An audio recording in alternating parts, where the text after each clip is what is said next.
He did not see her at first. He saw only the function of her, a shape moving between tables in a uniform too tight across the shoulders. But then she turned, and the soft light of the chandelier caught the curve of her cheek, a line he knew better than the veins on the back of his own hand. It was a line he had traced in the dark, whispered against, claimed as his. And the world, for a frozen, terrible second, went silent. There, in the heart of a city that was his to command, was the ghost he had buried a year ago. She was not a ghost. She was his wife. And she was pregnant. The fine linen of the napkin in his lap twisted into a knot, the threads groaning under the pressure of his fingers. Across the table, his men continued their low, guttural talk of territory and tribute, oblivious to the fact that their leader had just been hollowed out and filled with ice. He had torn worlds apart looking for her. He had bled men who knew less than nothing. He had accepted the story he'd been fed, that she had taken his money and his name and simply vanished, a pretty, faithless thing who wanted freedom more than she wanted him. But the woman setting a water glass down 3 tables away was not free. She was bone-weary, the exhaustion a fragile mask over the quiet defiance he remembered. She was his, and she was carrying another man's child in a world that would eat her alive for it. And that was a reality Dante Gallo could not and would not permit. Isabella's feet were on fire. Not a dull ache, but a sharp, insistent screaming that radiated from her heels up to her swollen ankles. The starched black apron cut into the swell of her belly, a constant, binding reminder of the secret she was trying to hide for just a few more weeks. Just until she had enough for the deposit on a better apartment, one where the landlord didn't shut the water off without warning. The clatter of silver and the murmur of moneyed conversations were a familiar symphony, the soundtrack to her survival. She moved through it like a phantom, her smile practiced, her movements economical. Don't be noticed. Don't make a scene. Just get through the shift. That was the mantra. She approached the corner booth, the one reserved for the restaurant's most important clientele. For men, all dressed in exquisitely tailored suits that failed to conceal the sheer mass and menace of their shoulders. They smelled of expensive cologne and danger. She kept her eyes down, her notepad ready. "Good evening, gentlemen. May I get you something to drink while you look over the menu?" she asked, her voice a smooth, professional murmur. A low voice answered, speaking in Italian, ordering a bottle of wine she knew cost more than her monthly rent. She jotted it down, her focus absolute. Do not look up. But a different voice, one that sent a jolt of pure, cold dread through her, cut through the air. "Isabella?" Her head snapped up against her will. Her breath caught, a painful, sharp thing in her throat. It was him. Dante. Older, harder, the lines around his eyes carved deeper, but unmistakably him. His hair was just as dark, his jaw just as unforgiving. And his eyes, those stormy gray eyes that had once looked at her with a consuming fire, were now fixed on her with an expression of pure, unadulterated shock that was quickly hardening into something far more terrifying. The notepad slipped from her numb fingers, clattering onto the polished floor. The world narrowed to the space between them, a chasm of a year filled with silence and pain. The men at his table had fallen quiet, their gazes flicking from their boss's frozen face to the pale, trembling waitress before them. Dante was on his feet before he'd consciously decided to move. The chair scraped back with a violent screech that silenced the entire dining room. He ignored the stares, the sudden hush. He saw only her face as white as the tablecloths, her blue eyes wide with a fear that was intimately familiar to him. It was the same fear she'd had the night he'd first brought her into his world, a world of shadows and blood she was never meant for. He rounded the table in 3 long strides, his hand closing around her upper arm. Her skin was cool, and she flinched, a small, wounded motion that sent a fresh spear of fury through him. "Dante, please," she whispered, her voice cracking. "Not here." "Here," he growled, the single word a low promise of devastation. He pulled her with him, away from the prying eyes, his men already rising to form a subtle, menacing barrier behind them. He dragged her through the swinging doors to the kitchen, into the chaotic heat and noise. He didn't stop until they were in the narrow, dim hallway that led to the loading dock, the air thick with the smell of bleach and old grease. He spun her around, pinning her against the cool brick wall, his hands caging her in on either side of her head. "What is this?" he demanded, his voice a low, lethal rasp. "You leave my house, you take my name, and I find you here, serving drinks to pigs for pocket change." His anger was a living thing, coiling in the small space between them. He had imagined this moment 1,000 times. In his fantasies, she was defiant or crying or begging. She was never just tired. "I had to," she said, her chin trembling as she tried to hold his gaze. "I didn't have a choice." "You always have a choice," he snarled. His eyes dropped from her face, scanning her body, taking in the cheap, ill-fitting uniform, the worn-out shoes, and then, finally, stopping on the undeniable, rounded curve of her stomach beneath the apron. The air left his lungs. The fury froze, crystallizing into something colder, sharper.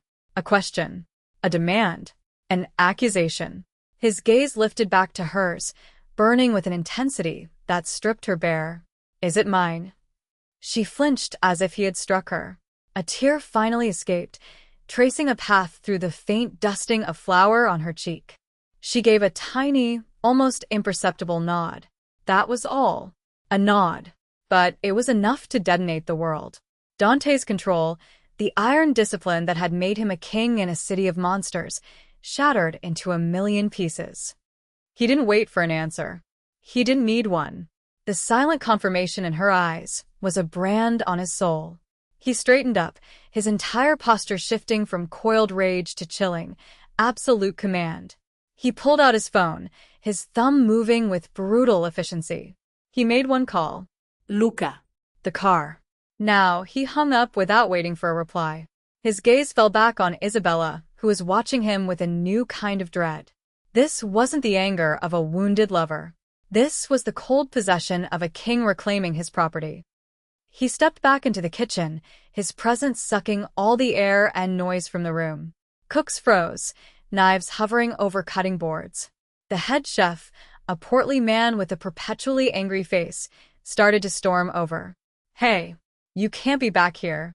Dante didn't even look at him. He pulled a thick stack of cash from his inside jacket pocket, bound by a simple rubber band, and threw it onto a stainless steel counter.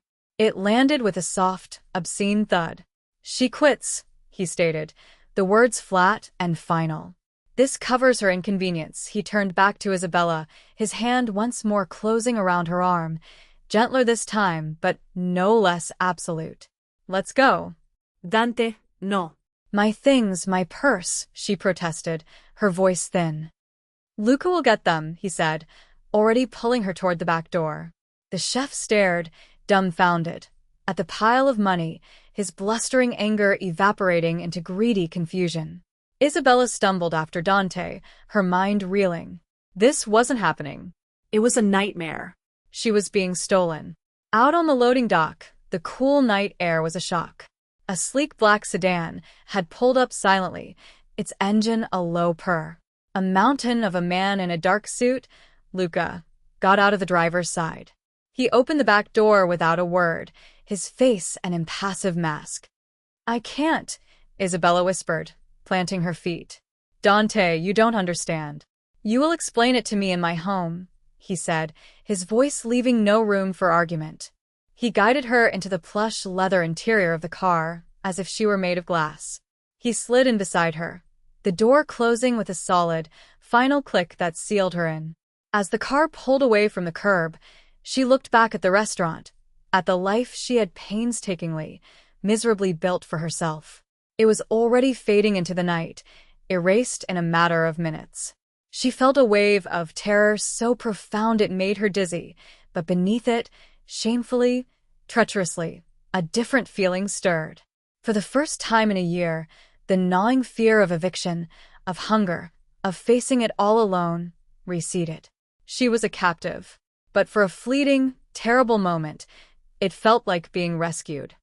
The penthouse was just as she remembered it, a silent, sprawling space of glass, steel, and shadows, overlooking the glittering, indifferent city. It was a beautiful cage, and as the elevator doors opened directly into the living area, Isabella felt the bars closing around her once more. Nothing had changed. The same minimalist furniture, the same priceless, sterile art on the walls. It was a home built for a man who didn't know how to live in one. Dante led her to a sprawling white sofa and gestured for her to sit. She did, perching on the edge of the cushion, her hands twisting in her lap. "I'll have clothes and whatever else you need brought here tomorrow," he said, his back to her as he poured 2 fingers of amber liquid into a heavy crystal glass. He didn't offer her any. "A doctor will be here in the morning to see you." To see the baby, he said the word like it was a foreign object in his mouth. "Dante, you have to let me explain," she began, her voice gaining a sliver of strength. "I didn't just leave. I was protecting you." He turned, a bitter, humorless smile twisting his lips.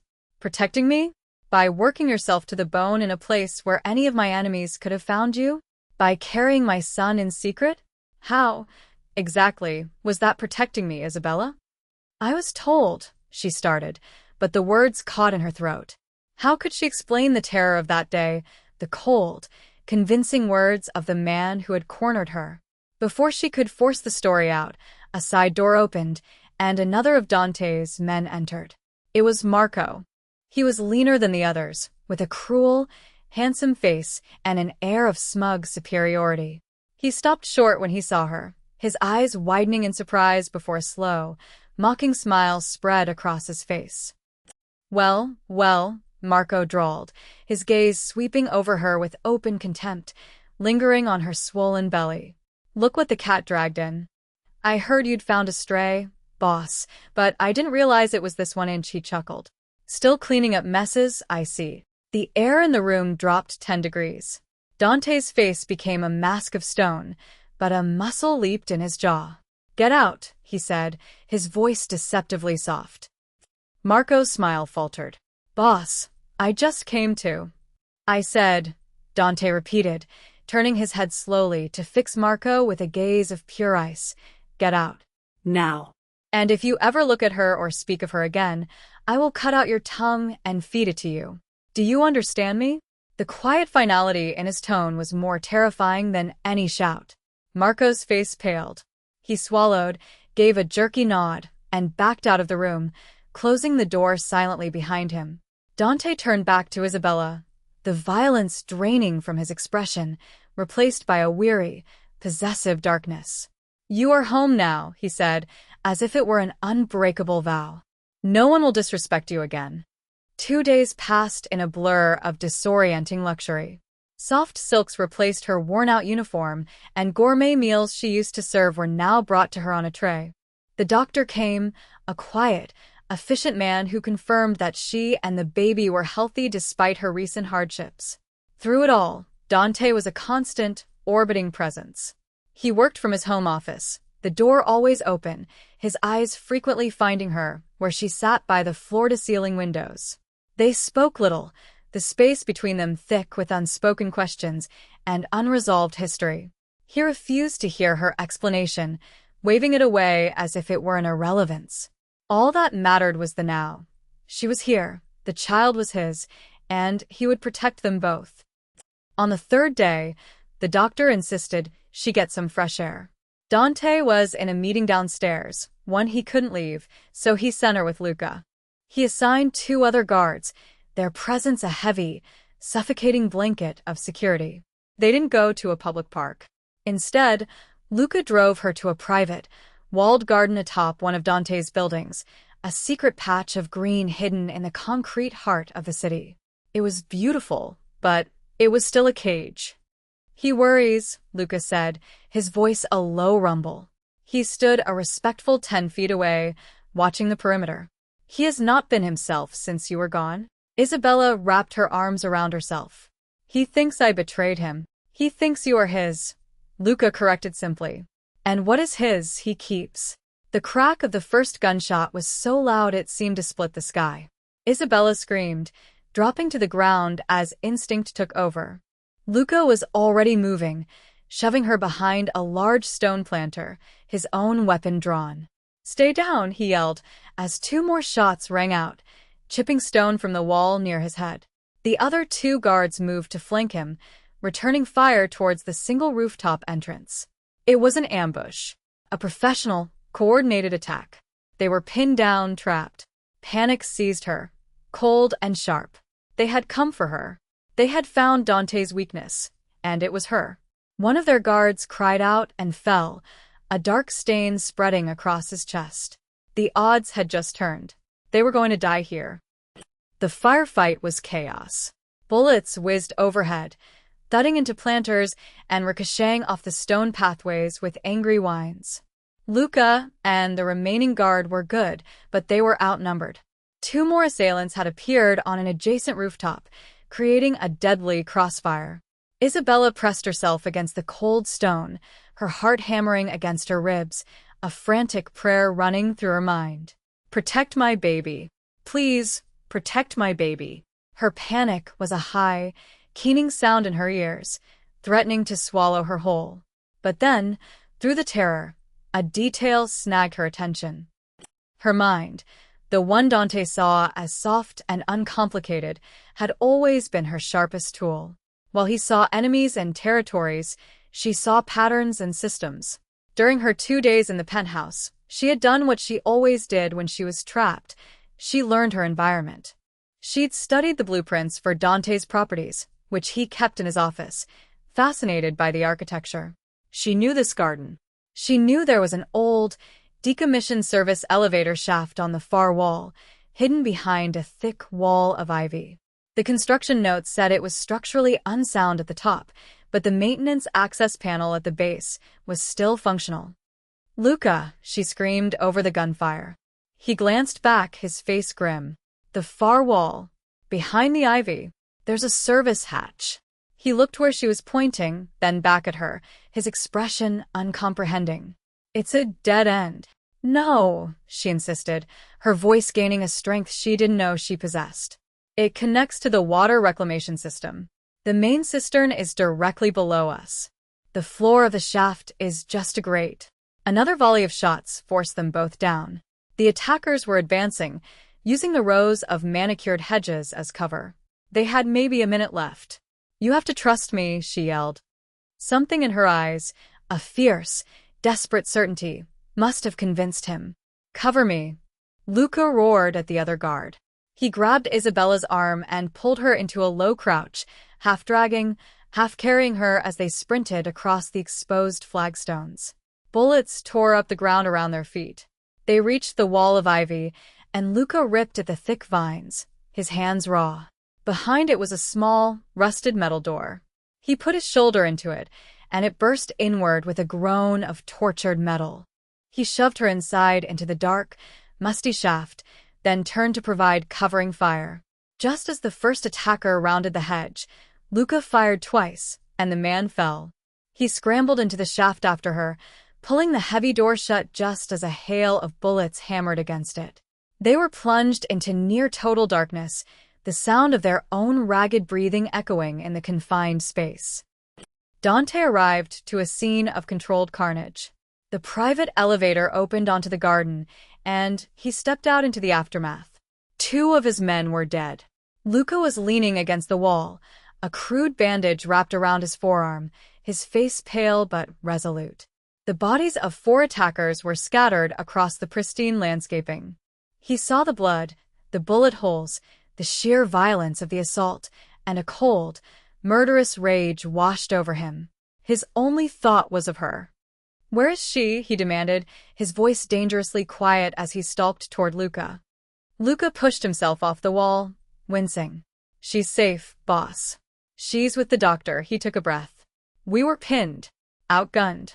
They would have had us." He looked his boss directly in the eye. "She saved us." Dante stopped. "What did you say?" "The service shaft," Luca explained, gesturing toward the ivy-covered wall. "She knew about it. Knew it led to the cistern access below. We dropped through the floor grate into the maintenance tunnels. They never would have found us. It gave us a way to circle back and hit them from behind. It was her plan." Her nerve, he shook his head in disbelief. She didn't panic. She saw a way out that none of us did. She was remarkable. Dante stared at the hidden door, then back at Luca. The image he held of Isabella, soft, fragile, a beautiful thing to be protected, cracked. He had seen her as his lost possession, a source of pain, and now a responsibility. He had never, not once, seen her as an equal. He had never considered the steel that had to lie beneath that quiet surface, the strength it took for her to survive a year alone after leaving his world. He had been so blinded by his own wounded pride that he had failed to see the woman she had become, the woman she had always been. He found her in one of the guest suites, sitting in an armchair, a blanket wrapped around her shoulders. She looked pale but calm. When he entered, she looked up, her blue eyes clear and direct. There was no fear in them now, only a weary resolve. He walked over and knelt before her, taking her hands in his. They were cold. Luca told me what you did. His voice was rough with an emotion she couldn't name. You were brave. I was scared, she corrected softly. But I knew I had to get our son to safety. The words, our son, landed in the space between them, a bridge finally built across the chasm of their separation. Isabella, he said, his voice breaking. Tell me why you left. The truth. All of it. This time he listened. She told him everything. She spoke of the day Marco had cornered her in the garden of their old home, a place she had once thought of as a sanctuary. She recounted his words, the quiet, chilling precision of his threats. He hadn't threatened her life. He had threatened Dante's. He said you had a new rival, someone ruthless, she whispered, her gaze fixed on their joined hands. He said they saw me as your weakness, a soft target. He told me that as long as I was by your side, you were vulnerable, that they would use me to get to you, and you would die protecting me. Her voice was flat, devoid of emotion, as if she were reciting a memorized, painful script. He said the only way to save you was to disappear, to make everyone, especially you, believe I had left you for a different life. He made me take the money. He said you would never believe I'd left without it. Dante's hands tightened on hers, his knuckles white. The pieces clicked into place with horrifying clarity. Marco's ambition, his jealousy, his constant, subtle undermining. He had seen Isabella not as a threat, but as a pawn to be removed from the board, clearing a path for his own advancement. He had manufactured a story of betrayal to wound Dante, to isolate him. And in his arrogance, he had never imagined she would one day return. He told me he was protecting the family, she finished, a single tear tracing a path down her cheek. He said it was my duty, my sacrifice. Dante rose to his feet, a terrible stillness settling over him. The love, the obsession, the newfound awe he felt for her coalesced into a singular, cold purpose. He had been betrayed, but not by her. He had been manipulated by one of his own, and the woman carrying his heir had been put through hell because of it. He leaned down and pressed a kiss to her forehead, a gesture of reverence. This is my fault, he murmured against her skin. I should have seen it. I will fix it. He walked to the door, pulling out his phone. He didn't need to raise his voice. When he spoke, it was with the calm, absolute authority of a man signing a death warrant. Luca. Find Marco. Bring him to the warehouse. I'm on my way. He didn't wait for a response before ending the call. He glanced back at Isabella one last time, his eyes promising both devotion and retribution. The man who had underestimated her, who had cast her out and called her astray, was about to learn what it truly meant to touch what belonged to Dante Gallo. The sharp, cramping pain low in her belly made Isabella gasp. At first, she dismissed it as a phantom ache, a ghost of the day's terror. But then it came again, stronger this time, a deep, insistent clenching that stole her breath. She pressed a hand to her stomach, her eyes wide. It was too soon. It was weeks too soon. The doctor, alerted by the guard stationed outside her door, was there in moments. His calm demeanor slipped as he checked her vitals, his expression growing serious. The stress, he said, his voice low. The shock to your system. It started your labor. The world became a whirlwind of efficient, urgent activity. Dante had his own private medical wing in the building, a sterile, state-of-the-art facility for treating gunshot wounds and other occupational hazards.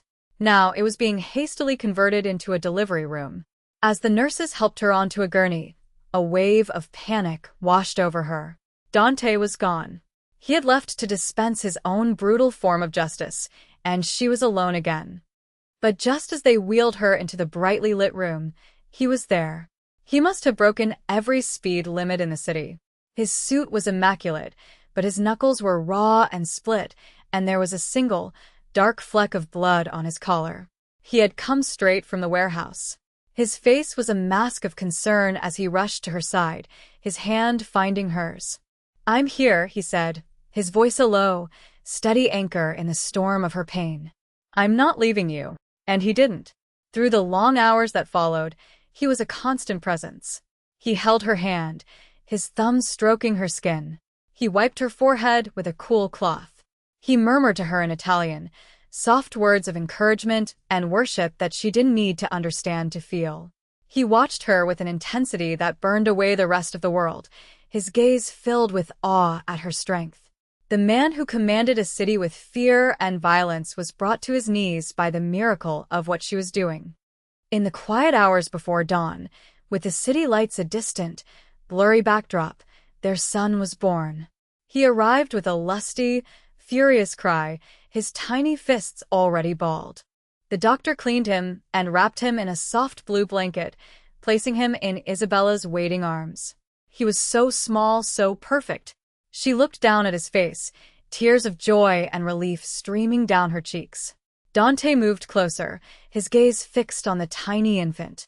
He reached out a hesitant finger, his hand, which had ended a man's life only hours before, now impossibly gentle as he stroked the baby's cheek. "He's perfect," Dante whispered, his voice thick with emotion. He looked from his son to Isabella, and the last of his armor fell away.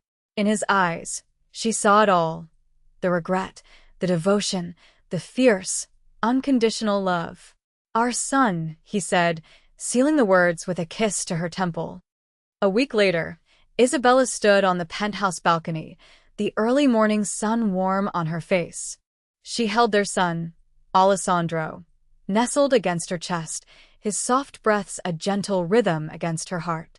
The city sprawled below them, no longer a source of fear, but a kingdom laid at her feet. She was no longer the invisible waitress, apologizing for the space she occupied. She was no longer a prisoner in a gilded cage. She was home. The balcony doors slid open and Dante stepped out, a cup of coffee in his hand. He came to stand behind her, his arms wrapping around her waist, his chin resting on her shoulder as he looked down at their son. He was different now. The cold, hard edges had softened, replaced by a fierce, tender protectiveness that was reserved only for her and the child in her arms. His empire had a heart now, and she was it. "Marco is gone," he said quietly, his voice a low rumble against her ear. "All of his holdings, his territory, it all belongs to Alessandro now." He paused, his hand coming up to gently cup her cheek, turning her face toward his. No. "It belongs to you. You secured it. You and your courage." He looked at her with that same consuming fire she remembered, but it was no longer just obsession. It was reverence. It was worship.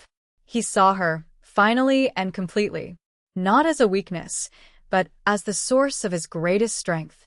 "You are the queen of this family, Isabella," he murmured, his lips brushing against hers. "Everything I have, everything I am, is yours. Always." She leaned into his strength, her free hand coming up to rest on his chest, over his heart.